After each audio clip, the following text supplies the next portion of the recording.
All right, I wanted to get the recording started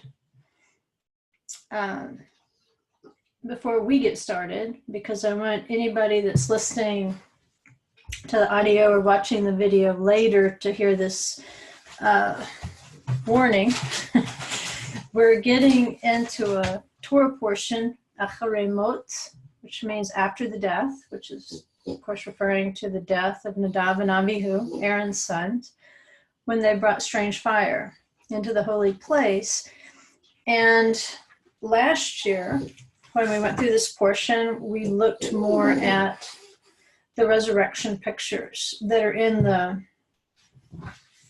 kind of in that sequence of what we were trying to work through last year, finding the resurrection in every single Torah portion.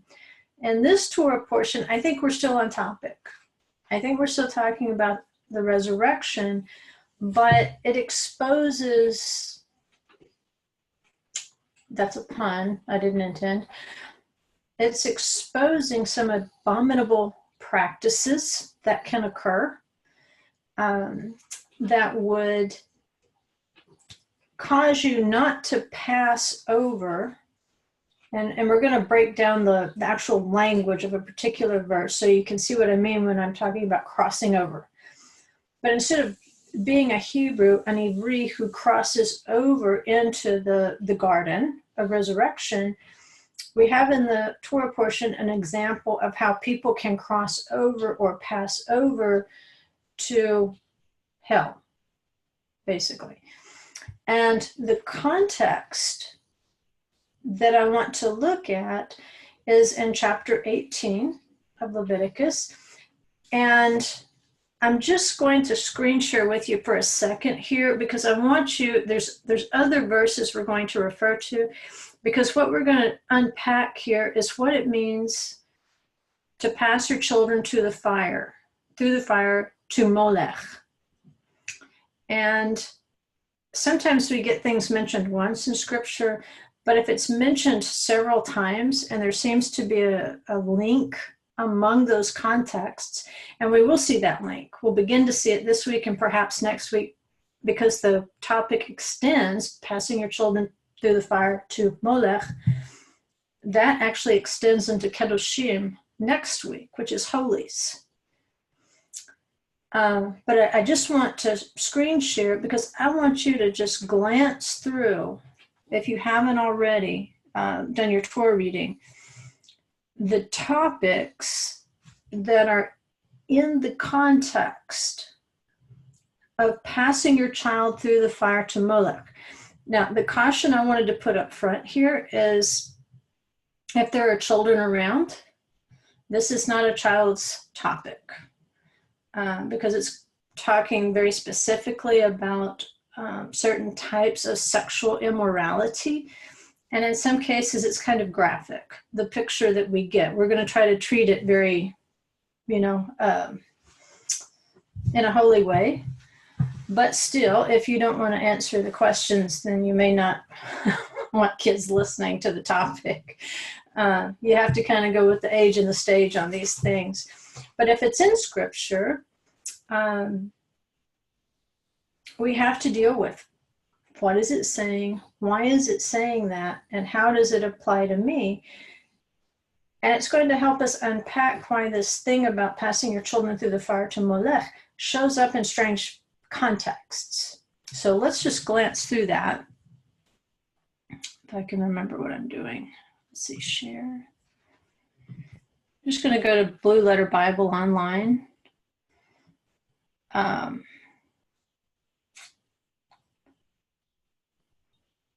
Okay, starting with Leviticus 18:1. Let's just scroll through here. And it says, speak to the sons of Israel and say to them, I am the Lord your God. You shall not do what is done in the land of Egypt where you lived, nor are you to do what is done in the land of Canaan where I am bringing you. You shall not walk in their statutes. So this tells us that the roots, the origins of the perversions we're about to read go back to Egypt and to Canaan, where they've been and where they're going. They're going to have similar opportunities for sexual perversion. But he says, I'm about to give you the antidote for this. Lest you fall into this, I'm going to tell you how you can avoid it. He says, you are to perform my judgments and keep my statutes to live in accord with them. I am the Lord your God. So you shall keep my statutes and my judgments, by which a man may live if he does them. I am the Lord. Now, this is a key statement. When we're trying to explain Torah to people who don't necessarily have the background in it that we do, they've been conditioned to believe that somehow the commandments of God are death, a lack of faithfulness, a lack of trust in the work of Yeshua. Our position, of course, it's because of our trust in Yeshua that we keep his commandments. It's because of our love for Yeshua that we keep his commandments. And the commandments have a function in our lives. They help us to increase in holiness and sanctification. In other words, we see salvation as the beginning point, and what is beyond that gate is a life of increasing holiness, of increasing sanctification, and of increasing life. And so if we've been conditioned to believe that somehow, if we're keeping these Old Testament commandments, that it's evidence that we're not really saved, or we're trying to earn our salvation by works because somehow someone has painted a brush over these commandments and said that they're death for us. Nobody can do them. Well, that's the exact opposite of what Moses said, which says you can do them. He didn't say you would do them perfectly, but he says it's not too high for you. It's not too far under the sea. He said it's in your mouth, right? So it's a walk. What if you look at these statutes and you say, on any given day, will I do them perfectly? The answer is always going to be no, because we're fallen human beings. But these are a way of living. They're a way of life. And they're rehearsals for life. Because these commandments are a preparation so that we will be able to cross over, and that's a word that's going to keep coming up, avar, where we get ivri, Hebrew, someone who has passed over or someone who has crossed over. Like with Abraham, he crossed over the Euphrates and became a Hebrew. But we know that the Euphrates, or the Parat River, is a river of Eden. So what is it saying? In a more mystical sense, Abraham would be resurrected. He was a Hebrew. He would be one who would be able to cross over into the garden, to come from the outside to the inside. And this is important when we actually get to passing children through the fire to Molech. Where are we passing them into? That's the question. But the bigger question is, in what contexts are we seeing these children pass through the fire? So this is the opening of the chapter, that what you're about to read, all these types of sexual perversion, there is an antidote. He says, this is where it originated, Egypt and Canaan. And you've left Egypt behind, but you're going into a land called Canaan where these things will persist. And you're going to have to struggle and make war against them. You're going, which all that really means is you're going to have to struggle and make war with yourself, right? So the antidote is to take even the chukim. If you were to break those verses down in Hebrew, and he's talking about his statutes. We're not talking about commandments. They're mitzvot, or commandments. When we're talking about the chukim, remember, this is a class of the Torah where it's not intended to make logical sense.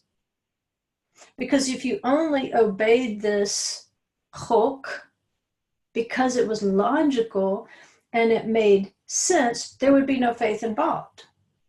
It's simply a matter of the intellect. Oh, that makes sense. And see, that's what sets the believer apart from the rest of the world. Anybody can follow a rule if they see the sense in it, if it's logical. But if it really doesn't make much logical sense, then that's where the mind is going to stop. He has given us a whole class of the Torah of things that we're supposed to do that we don't really understand, because it is in those things, not the big commandments, that make absolute sense. It makes sense why you wouldn't steal from somebody. It makes sense why you would honor your father and mother. But when it comes to the food you put in your mouth, it doesn't always make logical sense. Right? The sprinkling of the ashes of the red heifer, how does that help? To the logical mind, it makes no sense. But to the faith-filled mind, it doesn't matter how it works. It matters if I do it, assuming we had a temple and a red heifer and so forth. And so he's saying the key to unlocking faith to overcome these perversions is going to lie in your willingness to even keep my chukim, the things I'm asking you to do that you don't really understand. Because when you exercise that faith, it's going to strengthen you in the areas that you need to overcome these sorts of temptations. And we'll talk about why are they temptations. Yeshua actually explained it in one word or one sentence, one verse. Why they're still temptations. Excuse me. So let's scan through. You shall not approach a blood relative to uncover nakedness. In other words, no sexual relations with a blood relative.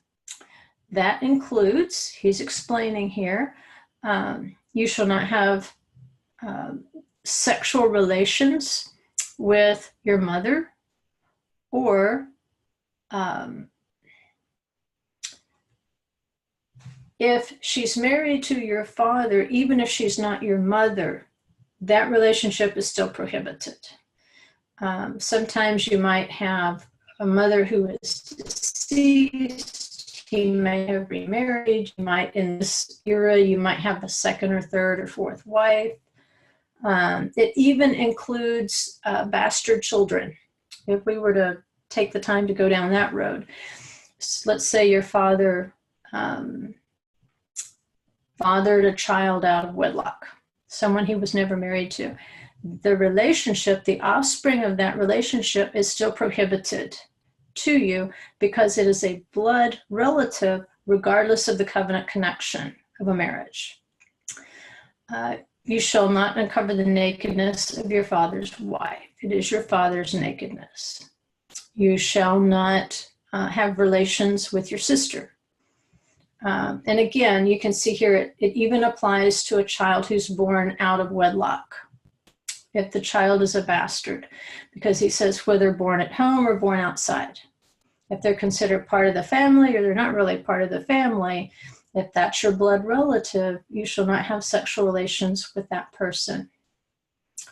The nakedness of your son's daughter or your daughter's daughter. So your in-laws are prohibited to you. Scroll up here. The nakedness of your father's wife's daughter, born to your father. She is your sister. Your father's sister. Right? Aunts and uncles, off limits. You shall not uncover the nakedness of your mother's sister. You shall not uncover the nakedness of your father's brother. You shall not approach his wife. She is your aunt. You shall not uncover the nakedness of your daughter-in-law. See how he's clarifying and making sure he's covering all the bases so that we understand that a blood relative is off limits. Now, I don't think it extends to a cousin. I would have to go back and check that a little more carefully. I'm not really seeing that in the list. So, and in fact, that was kind of a custom up until recently. Marrying cousins was not off limits. But aunts, uncles, nieces, and nephews, off limits. Again, your brother's wife, your brother's nakedness. Now, there is one exception to this, and that goes with the levirate marriage where the brother has passed away. And in that case, she was your brother's wife, but she's no longer his wife because he's dead. You shall not have relations with a woman and her daughter, nor shall you take her son's daughter or her daughter's daughter. It's blood relatives. And then Paul even mentions this in the New Testament. One of the congregations he writes to, he says this is occurring. And you need to put the person out of the congregation until they repent. This verse is important, and we'll revisit why it's important because it's the wording. You shall not marry a woman in addition to her sister as a rival while she is alive to uncover her nakedness. Now, could you marry her sister if she was deceased? Apparently, yes. But while the sisters are living, it's a prohibited relationship. But notice the wording. He says, as a rival. What that creates is a rivalry, a competition. So it's like looking back at Jacob and how he took two sisters and saying, okay, Jacob did it.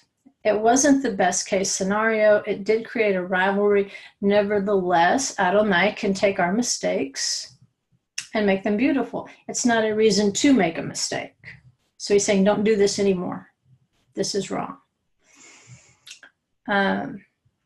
So those are blood relationship, prohibited sexual relations. Now, between a husband and a wife, in that same theme, he says you are not to have sexual relations while a woman is menstruating. That becomes prohibited to you until she has completed the number of days. You shall not have intercourse with your neighbor's wife. Okay, adultery is off limits. Now watch where this falls. We're to 1821 now. We're talking about prohibited sexual relations. And we're about to go back into prohibited sexual relations. But right smack dab in the middle of sexual relationships and what is off limits, we have an interesting verse. It says, you shall not give any of your offspring to offer them to Molech, nor shall you profane the name of your God. I am the Lord. Okay, let that be the guiding verse tonight and in tomorrow's class. Leviticus 18:21. Let that be like your topic sentence.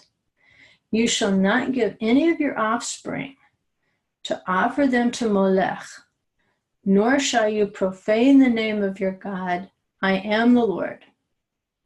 And what we're going to do is we're eventually going to go back to this verse, and I'm going to click on the, interlinear, so that you can see the Hebrew wording of the verse. And we're going to go through here and look at some contronyms that are occurring in this verse that are going to help us to identify the spirit of Molech. Right? Everybody runs around talking about the spirit of Jezebel. Jezebel's not mentioned nearly. In fact, she's not even in the Torah. Okay, Jezebel ain't Torah. She's in the prophets. Who is in the Torah as an example of the worst abomination?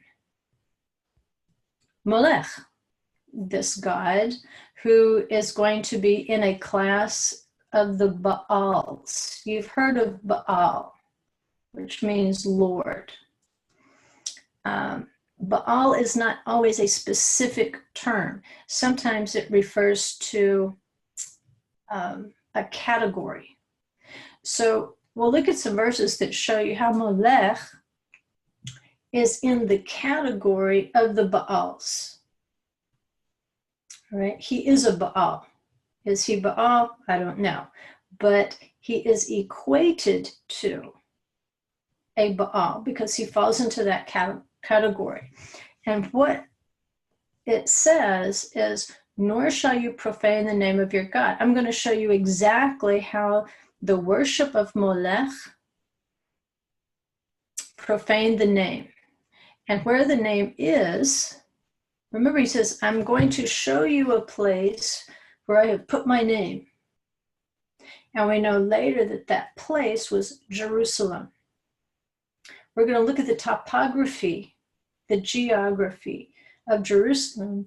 And most of you already know this, the letter Shin, which stands for El Shaddai, is how Jerusalem is formed. It's formed along those three valleys. We're going to look at those three valleys and what their significance is. It's going to be the Kidron. It's going to be the Tyropian Valley. And then the left side of the Shin is going to be the valley. It's called Ben Hinnom. We know it is Gei Hinnom, Gehenna, usually translated in English. And so each of those is part of the Shin that is actually carved in to the topography of Jerusalem. And the Shin represents a specific name, El Shaddai.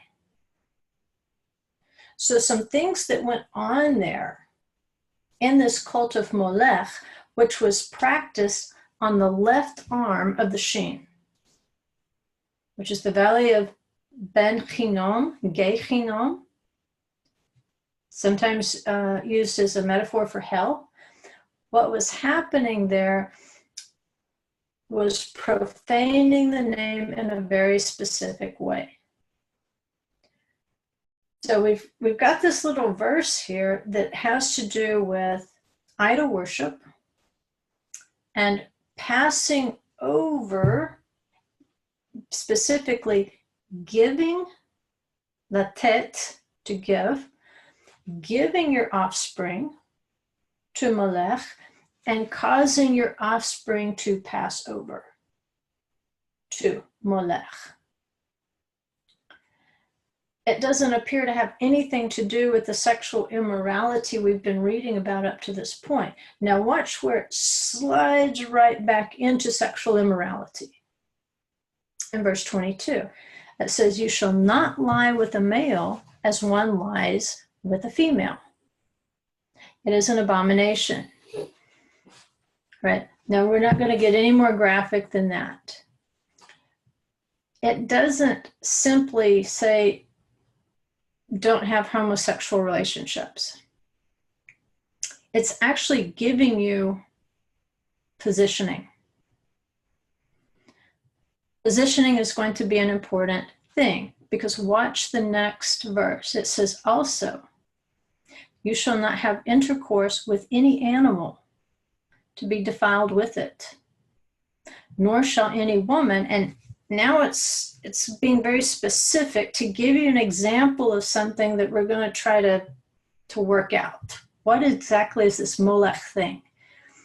It's telling us what this Molech thing is. And it's not just sexual.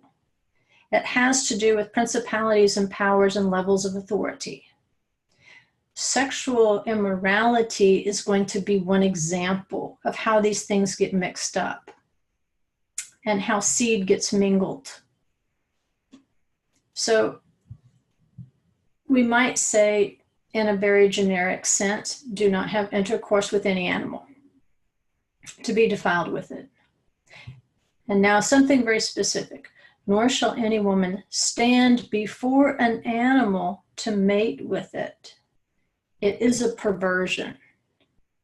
So he's again giving you positioning. what has to occur?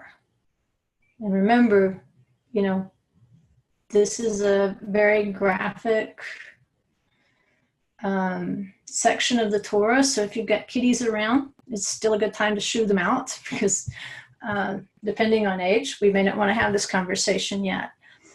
But the idea of the woman standing before the animal to mate with it. What is happening in the animal world is she's giving dominance to an animal. Now, it's much deeper than that. There's a perversion that we're going to look at in this act. But for right now, I just want you to get in the back of your head that in the creation, things were created in a certain order, and the human beings were created to rule over the animal kingdom. Both male and female human beings were created to rule over the animal, not to mix and mingle. Remember how many times it says on day 6 that the beasts reproduced after their kind, after their kind, after their kind, after their kind, after their kind. But the human being is created in a different way. And out of all the creation, it's going to be the human being where the female is pulled out of the male. They have a different relationship. And in their creation, what was given over to them was a rulership, an authority over that creation. So it is a perversion of that creation for a woman to stand before an animal, to give the animal dominance. And that's going to be one of the themes that kind of emerges out of this, is dominance is going to be part of Molech worship. He says, do not defile yourselves by any of these things, for by all these things the nations which I am casting out before you have become defiled. For the land has become defiled, therefore I have brought its punishment upon it, so that the land has spewed out its inhabitants. But as for you, you are to keep my statutes and my judgments, and shall not do any of these abominations, neither the native nor the alien who sojourns among you. And he goes on, talking about how this is an abomination. But I wanted you to see that kind of a sandwich, where somehow passing your children through the fire to Molech is at the core of sexual immorality, whether it's adultery, whether it's bestiality, whether it's homosexuality. These things are perversions of the created order. And what we want to do is we want to go back and we want to unpack this Molech thing to try to figure out, is it possible that these sexual immoralities are merely symptoms of a deeper problem? That, yes, Scripture is calling them an abomination, but can we dig deeper and figure out where this is coming from? And possibly next Monday night, I might have someone come on at some point in the class to talk to us a little bit more about homosexuality and go over a few things that most of the world doesn't hear because they don't want to hear them.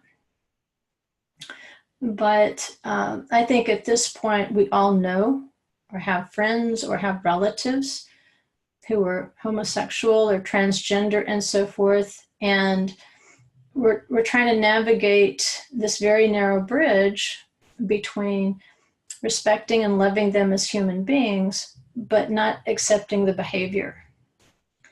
And when I heard her go over it during Passover, we were sitting around the table, I thought, I think that could be an encouragement to a lot of people who are struggling with this in their families. Because sometimes we're looking at just the letter of what it's saying, and it's saying it's abominable, it's abominable, it's abominable. But what gets us there? What leads us to that abomination? And is there mercy? The answer is yes. If there's repentance, then of course the answer is yes. And I think the attribute of mercy is what is missing in this cult of Molech. So that's really what I want to look at. What's really the problem that's going to lead to these things? What is the confusion at the core that is going to lead to different types of sexual immoralities like adultery? So I'm going to take this off share. I just wanted you to see the full context, because again, he opens with the antidote and he closes it with the antidote. He says, thus you are to keep my charge that you do not practice any of the abominable customs which have been practiced before you, so as not to defile yourselves with them. I am the Lord your God. So he's saying, it's because I am who I am that I'm asking you to accept not just my commandments, but even my instructions that you don't understand why you're doing them. Because it seems to be going against all logic and reason. Or let's say in the case of sexual immorality, it's going completely against your sense of what feels good or what might be fun. I need you to trust me that it's not good and it's not fun. All right.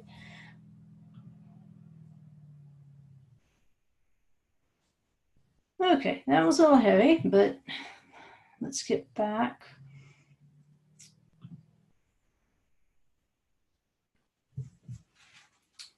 And let's go back to the beginning where it's Vayikra, Leviticus 18, 4-5. And it's giving here this contrast between death and life.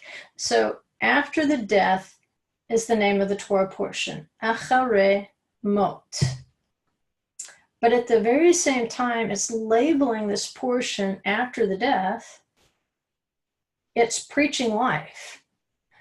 He says, you are to perform my judgments and keep my statutes, to live in accord with them. I am the Lord your God. You shall observe my decrees and my judgments, even the things you don't understand, which man shall carry out and live by them. I am Yod-Heh Vav-Heh. And Yod-Heh Vav-Heh is frequently associated with that attribute of mercy. Elohim would be the judge, obviously. But there's still some things attached to Yod-Heh Vav-Heh, and I don't know if we've got time to go into them. But a very key thing, we talked about this earlier this year, how when Moses is arguing with the Holy One, he doesn't want to go and go through this process with Pharaoh and demand that the people be freed and so forth. And Moses keeps finding excuses. And basically the message is, look, Abraham, Isaac, and Jacob, El Shaddai was good enough for them, but you keep demanding a name. And so here's my name. You want my name? Here's my name. And we get really hung up on saying the name or trying to figure out the correct pronunciation of the name. And we don't really discern what's going on in that interaction. He's saying, look, Abraham, Isaac, and Jacob obeyed me. They did not have a written Torah. All I gave them was a promise. And they got up and they moved and they went and they did the things that they were called to do based on a promise. That's faith. You're standing here arguing with me, wanting a sign, wanting to know my name. He says, okay, here it is. But he's saying, why is El Shaddai not good enough for you? Because the name that is etched into Jerusalem is Shaddai. So he's saying, there is something in my name. Because remember, if you do this, you're profaning my name. But if you live in my commandments, what are you doing? Then you're elevating my name. You're having faith in my name, Shaddai. That's the name that I have literally cut into the mountains of Jerusalem. So he's giving us this choice between life and death. So the opening is defined by death, but he starts off truly talking about life. So he's even taking Nadav and Avihu, he's taking that incident out of chronological order. And in this case, he's putting it into a thematic order. What is the theme? If we keep reading, and we're using Nadav and Avihu as the example, which he is, because he says, okay, look at the death of these two men, and you're going to learn something about this Torah portion by using them as the guideline. How did they die? They died because of excessive passion or intimacy with the Holy One. They died of excessive desire for the holy service that was not yet theirs. It was still their father Aaron's. They died from powerful emotions. They died of love for the Holy One. They died for the ecstasy of a spiritual experience. And we might say, well, all these are holy things. But are they really? Because the essence of holiness is not ecstasy. The essence of holiness is not a powerful emotion. The essence of holiness is not passion. All of these powerful feelings instead need a boundary called holiness. So let's look at Song of Songs 8:6. It says, put me like a seal over your heart, like a seal on your arm. For love is as strong as death. Jealousy is as severe as Sheol. Its flashes are flashes of fire, the very flame of the Lord. So there's a flame. There is a fire. How did Nadav and Avihu die? They died in fire. Their love was strong, but their passion, their love, their desire for that intimacy with the presence, with the divine presence, brought about their death. So the closer you get to the divine presence, the more fire there is. The more you need holiness to endure that close to the fire. How do you get close to the fire? The commandments are a way of acquiring the holiness. Now, not just knowing the commandments, obeying the commandments. Right? You can't start doing strange things. You have to obey the commandments. Obeying the commandments increases your sanctification. It increases your holiness. And then as you're basically putting on more clothes, let's call them clothes, you're increasing in holiness, then you're able to press farther and farther into the holier places. It becomes like a protection for you. And I think this is where perhaps modern evangelical Christianity has conditioned a lot of people to believe that the more they feel a service, the more the divine presence was there. When the reality, the pattern that we have is the stronger the divine presence, and the more that we're out of order, the more likely it is that we'll just die. So maybe what we're feeling is not as holy as we think it is. because there is an intense power of the soul, of the nefesh. And it's as strong as death. Right? Emotions are part of the nefesh. And when our desire for intimacy with the Holy One overrides the boundaries of holiness, then that which we desire, which is holy, can be the very thing that kills us. Because we're not clothed in such a way that we can endure that fire. 1 John 3:14 says, we know that we have passed out of death into life. And that's what the portion opens with.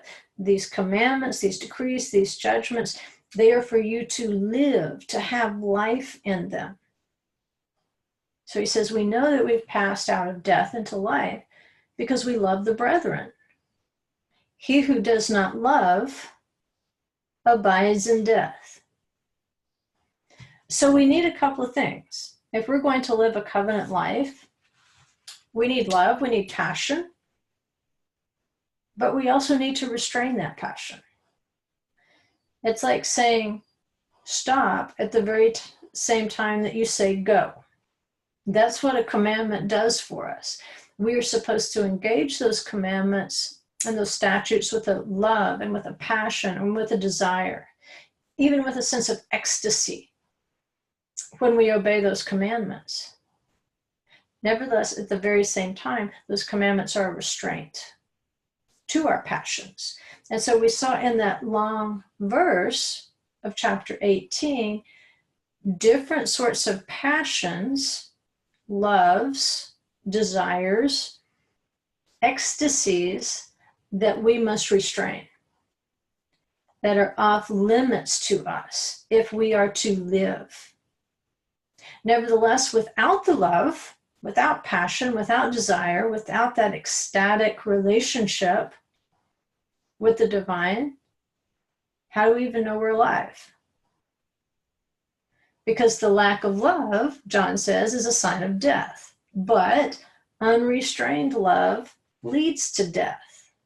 So what are we saying? It sounds like a bunch of confusion. We are to have the passion and love and the ecstasy and the joy and the intimacy, but with boundaries. So what is this boundary that will keep us safe in those more intimate places in the presence of Adonai? He gives us an example even by describing permitted and unpermitted sexual relations, because truly, our strongest desires, such as sexual desire, those are the things that need the strongest boundaries. How can we survive this? How can we survive desire to get into the intimacy with the Holy One when it may be that we are not really prepared to survive that presence at this moment, when we have not attained a level of holiness? And we're not having a salvation conversation. That's a completely different conversation. We're talking about holiness. Nadav and Avihu were a saved pair of brothers. They came out of Egypt. They were saved, but they were being educated in something called holiness, sanctification, consecration. And they got too close. The fire broke out on them. So the way that we can survive that increasing advancement toward the holy presence, it cannot be done without increasing in holiness. And that's why he starts off the chapter and he's saying, you're going to live. If you will keep these commandments, you'll live. You'll be able to live in my presence. And Paul writes about it in Romans 7:12. He says, so then the law is holy. The Torah is holy. And the commandment is holy and righteous and good. It is holiness which is found in obeying the commandments, in obeying the Torah. That is what's going to set the boundaries and prescribe the path and tell you how close you can come to the presence. Holiness is not really the destination.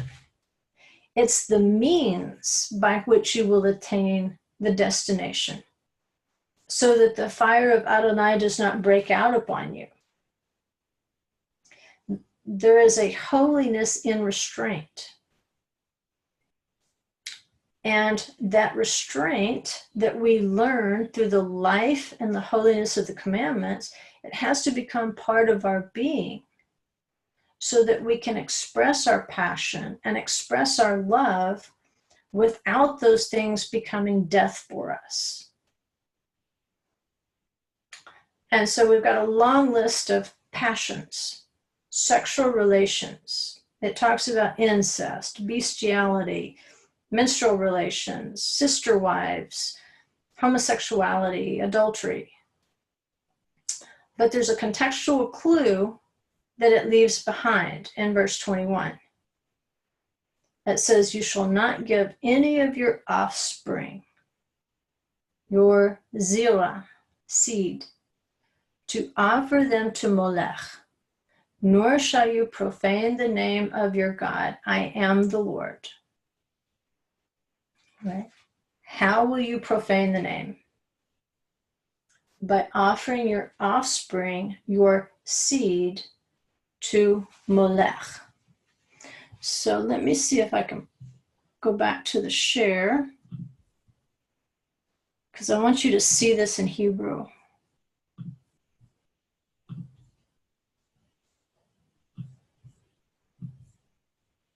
Eighteen 21. Where'd you go?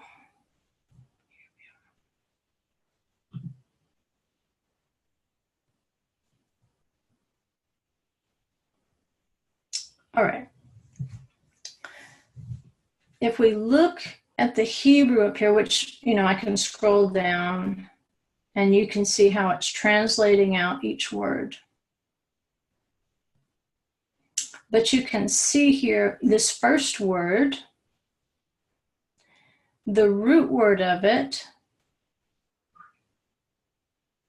is zerah. Okay, and you can see it down here. In Hebrew, the biblical Hebrew, sometimes the grammatical structure is not what we're used to, or it's got compound words, right? And you've got a compound word there where it's talking about your seed. So it doesn't read exactly zerah, but you will see the root word in there. But it's your offspring, your zerah, your seed. Now, there's another word for children. It's yeladim. A yeled is singular, and then yeladim is plural. Purposely avoids using that generic word for children and uses a special word. Zerah, your seed. You shall not give your seed. All right, and there, the verb there is titen, which means to give, to hand over. Leha'avir, to cross over, to pass over. Lemolech, to Molech. All right, velo, techalel, do not profane, et shem, the name, Elohecha ani yod he vav he. Right, so he's saying, don't profane the name. Why? Because I am God, Elohecha, which connotes God the judge. And then he says, ani yod he vav he. I'll scroll that down where you can see the translation. So what we're going to do is we're going to go through here with the time we have left tonight and tomorrow's class, and we're going to unpack a lot of words in this sentence, since it seems to be the chiastic essence of what is surrounding it. The idea here is everything that's being said is going to have a negative connotation to us. But had we obeyed the commandment, everything listed in this verse, there would be another side to it. There would be a life side to this verse. He is presenting to you the death side. He's saying, if you pass your child over to Molech, you're going to die. The child is not the only one that's going to die. Why are you going to die? Because you're going to profane the name. Right? Remember Nadav and Avihu bringing in strange fire? They did something they were not commanded to do, and they took someone else's job. They took their father's job, who had not even had the opportunity yet to offer the incense. So they didn't follow the instructions. When we get close to the presence, it's important to follow the instructions. And when we are not trained and educated in holiness, but we're telling people they can go boldly into the throne room, we might be killing them. We might be sending them into their ecstatic death worship because they are not prepared through the obedience of holiness. There is no shortcut. If we want to stand in the divine presence, then we want to stand in holiness. And in fact, that's kind of the job of the lower garden at this point in the Jewish tradition. It's a preparation. If you're going to ascend to the upper garden, if you're actually going to ascend past the footstool of the throne, then there's going to have to be a path of preparation in holiness. You remember the parable that Yeshua taught about the person who's invited to the wedding, and then the master of the wedding walks by and he says, "How did you get in here with these dirty clothes on?" So he was invited, but he did not prepare himself for that intimate presence. And so we can't just skip over those things. There has to be a preparation. So Molech is not just going to be in this Torah portion, passing your children through the fire. It's going to come up in the very next portion, which is Kedoshim, or holies. So there's going to be a contrast here. Do you want to die like Nadav and Avihu in your spiritual ecstasy? Or do you want to live in the holies? Because that's what the commandment is for us. It's the holies. We want as close to divine presence as we can come, but no closer than the boundary allows. No closer than our preparation allows, so that we don't die in that sin of presumption. So we have to understand Molech to understand this relation of the holy to death. We have to understand what it means to live and not to die. Because when he says that I'm giving you these commandments to live, he doesn't just mean in the here and now. He's talking about the world to come. Keeping the holy commandment, keeping the holy Torah now is a preparation of holiness so that we may stand in the world to come, and we may live and persist, that our days will be long on the earth, because that's where the lower garden is. It's right over the physical earth. It's part of it. So 1821 is going to give us some contronyms, words that will function as their own opposites. And the commandment is going to be the pivot point. When we're in obedience to the commandment, then we will be living in the realm of life. The moment we cross over, and now you're starting to hear where I'm going as far as passing your children through the fire, crossing over. Once you cross over to the side of that commandment in disobedience, you have now crossed over into the realm of death. So the human is going to pass from the side of life to the side of death when they fail to uphold the commandment as holy. Because inherent in every Hebrew word is a demand for obedience. In essence, you're given the power of choice to stand in life, to stand in obedience, or to pass through the fire into death. So the words we're going to unpack are zera, which is seed. It means children in this context. Holissa?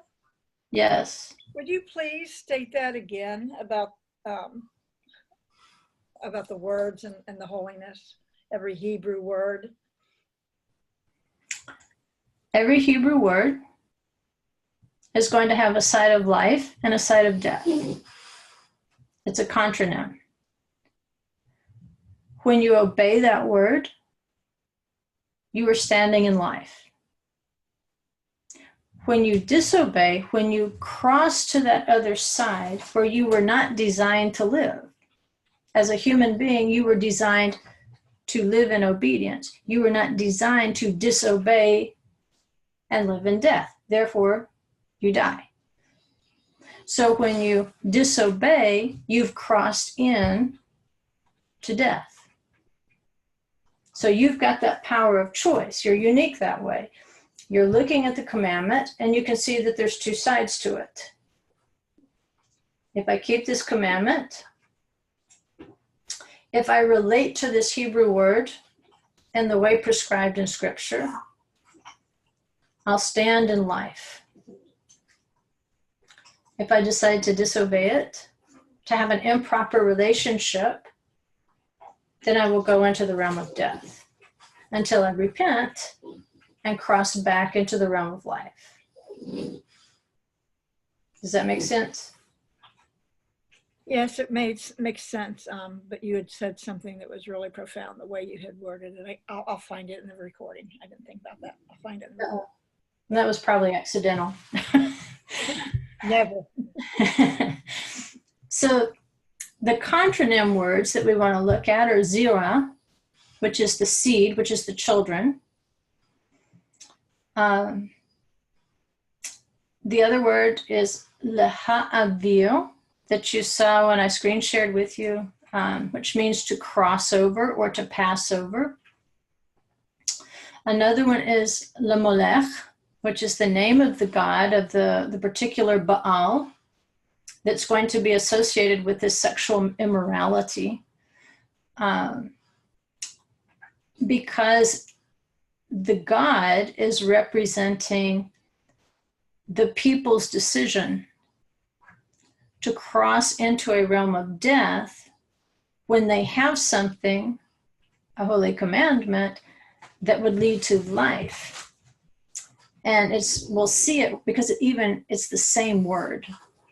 It's Molekh is the same root spelling as Melech, which is king.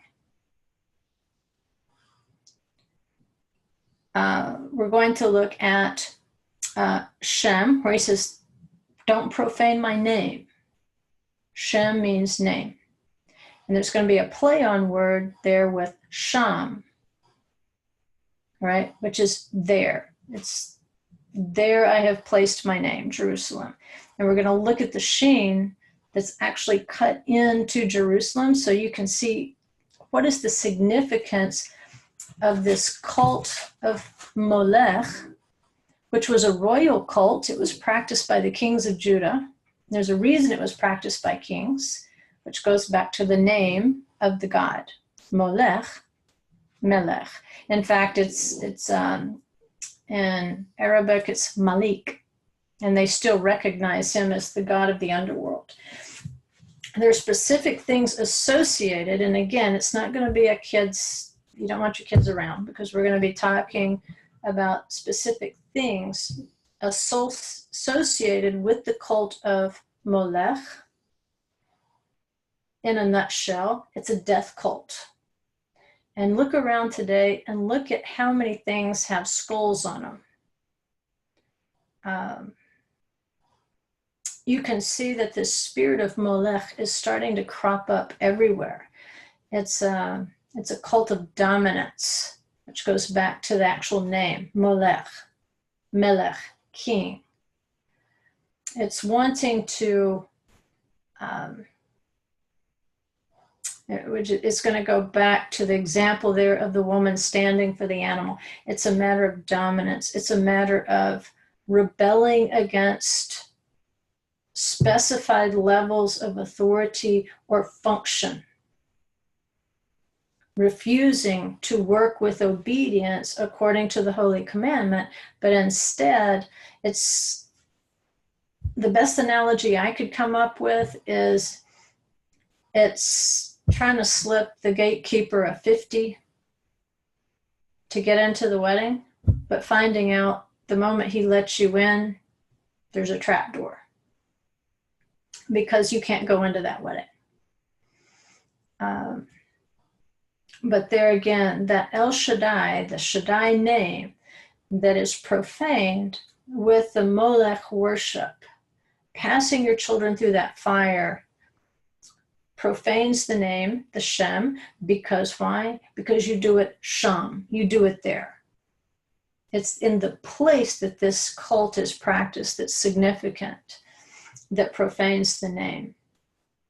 And we'll look at it again in the context of the sexual perversion and all the other uses.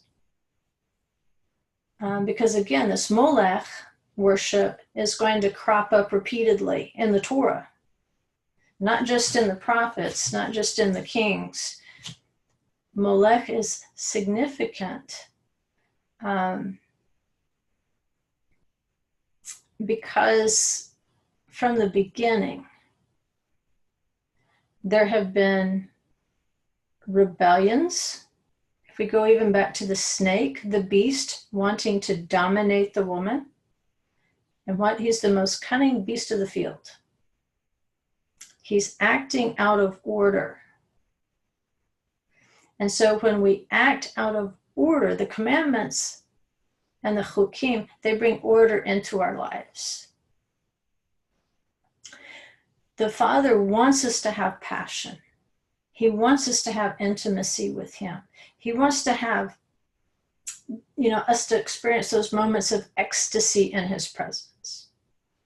But he doesn't want us to come too far. He doesn't want us to go past the boundaries. And I believe the Haftorah, I haven't checked, I think the Haftorah for this is when David tries to bring the Ark of the Covenant up to Jerusalem, and they disobey the commandment and they put it on a cart. And then the ox stumbles and a guy reaches out to steady the ark, and of course he's struck dead. And David's upset. But you know what? He knew the commandment. He wasn't ignorant. Isn't he the one who's writing, "Oh, how I love your Torah. I meditate on it day and night"? Well, he didn't meditate on that verse long enough, because now he's just been a part of the death of a Levite. What happened?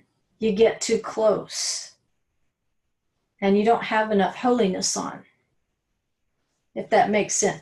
Your clothes, the holy commandments, those are your clothes. It's going to allow you to get closer and closer. But when you disobey, you're losing those clothes. There's not enough barrier between you and that fire, that intense fire that is the best way we can understand the presence of Adonai.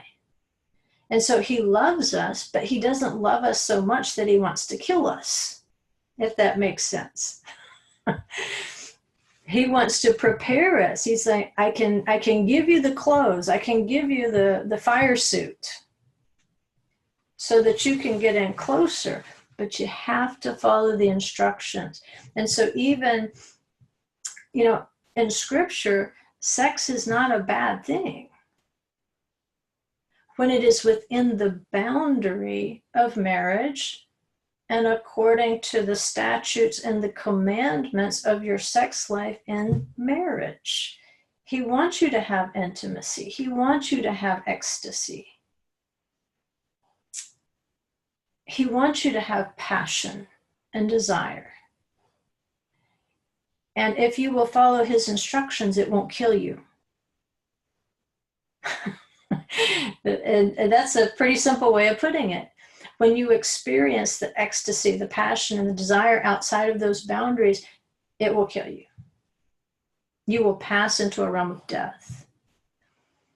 And the promiscuity we're seeing today is because we have a mixed seed in the field. The good things and the bad things are planted side by side. And that's what Yeshua said. Let me see if I can find it here. He says, the field is the world. And as for the good seed, the good zera, remember your seed, that's your children. It says, as for the good seed, these are the sons of the kingdom. And the tares are the sons of the evil one. There's been so much mingling of seed, right? How hard is it for your sons and your daughters, your seed, to go out into the field of the world and not identify with a tare?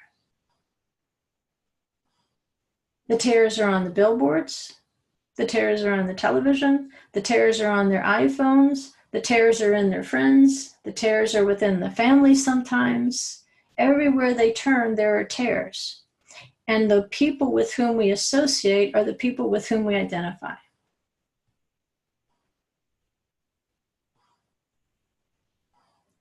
So, you know what?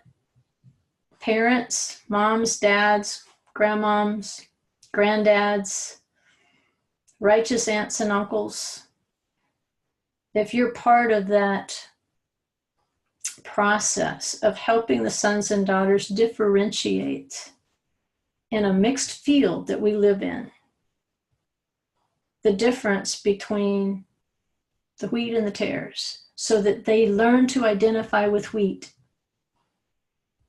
Good job. Good job.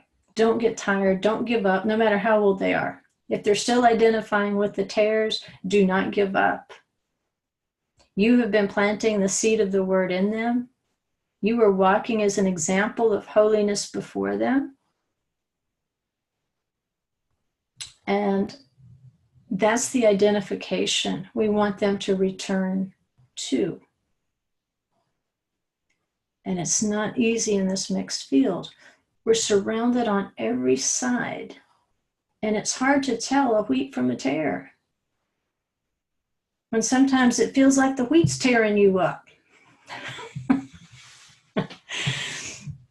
That spirit of Molech, it wants to dominate. It wants to take over. It wants to choke out the good stuff and turn it into bad stuff.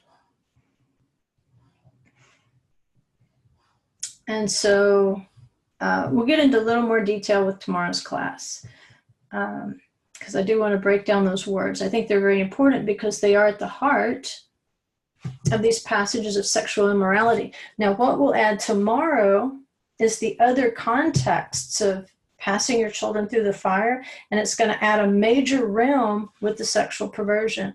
And that major realm is going to be wizardry, necromancy, trying to raise the spirits of the dead, mediums, witchcraft. And so we're going to have two types of tares that passing your children through the fire will be associated with. And we'll describe the cult itself of Molekh more specifically so you can spot it. It's still around. People don't even know why they're painting skulls on the gym wall, why they're buying motorcycle jackets with skulls on them. But it is a death cult. It is a thing. There is an entity out there. Now, he is a servant of the King of Kings. What has happened is people, through disobedience, have tried to make Molech king because it's part of his name. And so who has created the god? People.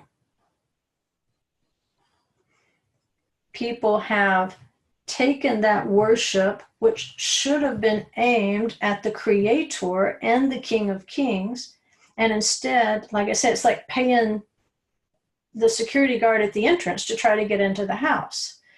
That's what they're doing with Molech. They're trying to bribe Molech.